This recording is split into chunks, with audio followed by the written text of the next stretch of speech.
Semuanya, kembali bersama saya Michael di Michael.vlog.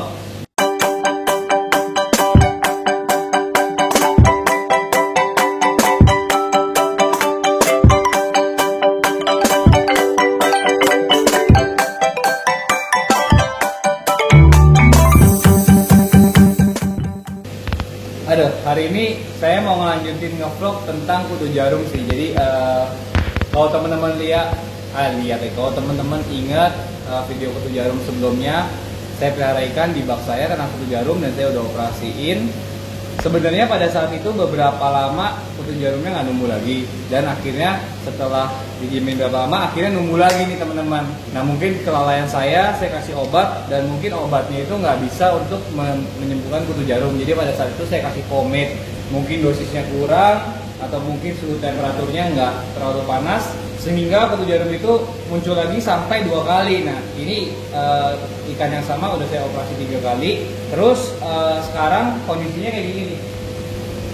Jadi si kutu jarumnya ini setelah 3 kali operasi, dia udah satu badan itu bisa kayak mungkin 10 atau 15 ya Bun ya, 15 kutu jarum itu. Dan akhirnya saya cek udah pada masuk ke insangnya gitu, dan udah gede banget.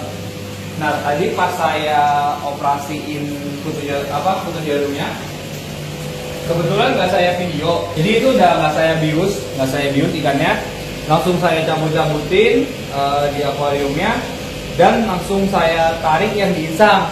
Nah yang pas ditarik di insang itu, dia begitu ditarik langsung berdarah gitu. Nah ternyata pas saya telepon ahlinya teman-teman, kalau kutu jarum itu udah lebih dari 10 atau bahkan bisa mencapai 20 di badan, itu udah nggak bisa lagi kita cabutin, karena itu akan menyebabkan pendarahan pada ikannya. Nah yang benar itu katanya kita harus pakai obat yang namanya dimilin, dan itu agak keras obatnya, dan kita pakai dosis kecil doang gitu loh. Nah sekarang posisi ikannya, kalau teman-teman lihat, lagi lemes banget ya, dan ini posisinya dari 24 ikan ini udah mati 5. Nah semoga yang ini masih bisa rezeki kita ya teman-teman. Kalau dilihat sebenarnya ini partanya bagus-bagus, ekornya panjang-panjang, dan ada yang diem aja di pojokan nih, kelihatan nggak nih?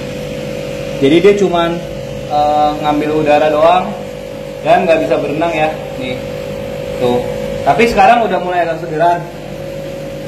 Sorry videonya agak buram karena ini mendadak.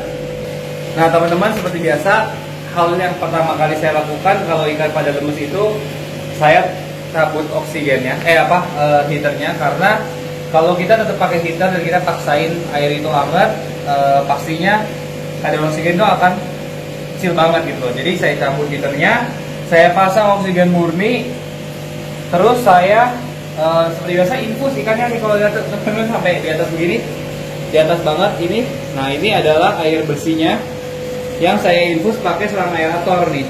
Nah, dan ini tuh saya ikat sedikit supaya posisinya air baru itu jatuhnya cuma netes kayak gini. Nah jadi ini nggak merubah parameter akuariumnya secara ekstrim gitu.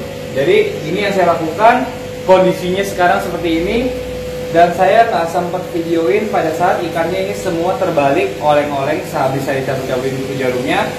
Dan itu saya akuin, itu kesalahan saya, karena saya belum pernah dapat kutu jarum satu badan itu sampai 20 kutu jarum gitu. Nah saya mohon doa ya teman-teman, supaya ikan ini masih rezekinya untuk digedein. Nanti posisi ikan ini kedepannya saya pasti akan update lagi. Jadi yang saya akan update nanti kalau ikannya udah segeran, dan obat apa yang saya gunakan, berapa dosisnya, sampai ikan ini benar-benar sembuh kembali, dan saya masukin lagi ke bak gitu. Jadi dari 24 ikan sekarang udah sisa 19 ya, sisa 19 ya, karena udah mati 5, dan barusan pun ada yang mati tuh. Jadi ini posisinya ikannya, saya nggak bius, saya nggak apa-apain, belum sempet ditangkap, belum sempet saya cabut kutu jarumnya, dia udah kebalik sendiri, udah langsung mati sendiri gitu loh. Karena udah kebanyakan. Padahal nggak diapa-apain gitu. Nah terus tadi saya cek di insangnya, itu udah ada kutu jarum yang banyak banget ya teman-teman ya. Karena ikannya udah mati, ya udahlah saya ini aja. Nah ini coba kelihatan nggak ya? Jadi ini ikannya mati mendadak.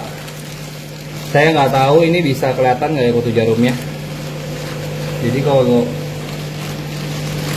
nggak kelihatan teman-teman nih insangnya.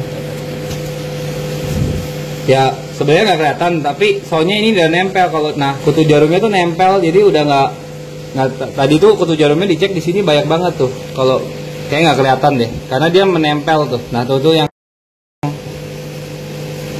yang di bawah geriginya itu. Nah jadi berakibat ikannya mati ini. Dan ini bukan ikan yang jelek ya. Jadi kalau dilihat udah posisinya udah berapa senti, dan kalian lihat aja nih posisinya mati, ekornya segede ini nih gitu. Dan ini ya sangat disayangkan lah. Ikan ini nanti akan saya mungkin nggak saya jadiin patung lagi, tapi bakal saya kubur ya teman-teman. Ya gitu sih, sekian vlog kali ini. Saya mau ceritain kejadian itu doang. Dan tampaknya beberapa bulan ini saya lagi dilandai kelalaian demi kelalaian. Mungkin lagi persiapan merit juga. Ini 2 hari lagi menuju merit. Saya pun mungkin kurang jeli gitu, makanya teman-teman di rumah harus tetap memperhatikan ikannya. Ya usahain 1 jam 2 jam setiap hari untuk ngecekin semua fasilitas teman-teman gitu. Dan salah saya juga menyempelekan kutu jarum ini karena waktu ikan orang lain kena kutu jarum dan saya operasi 1 kali doang udah sembuh, udah beres. Jadi mungkin saya salah menyepelekan ini dan terus berlanjut sampai akhirnya fatal seperti ini gitu. Jadi saya harap teman-teman bisa jangan menyepelekan penyakit-penyakit yang kecil-kecil sebenarnya, kayak misalnya jamur, misalnya ada yang kecil-kecil, tetap langsung harus dibersihin gitu loh. Saya minta maaf juga, mungkin teman-teman yang nonton kayak ngeliat kayak saya berapa bulan ini matiin beberapa ikan gitu loh. Jadi bukan maksud saya mau bunuh ikan itu, dan saya juga nggak mau nutup-nutupin, makanya saya cerita di sosmed ini. Kalau misalnya sejago apapun kita, tapi kita nggak care atau kita lagi sibuk atau kita nggak kontrol, pasti nama hewan itu bisa mati juga gitu, bisa terjadi kecelakaan seperti ini gitu. Ya udah gitu aja. Jangan lupa di like, comment, dan subscribe karena subscribe itu gratis, dan sampai jumpa di episode berikutnya.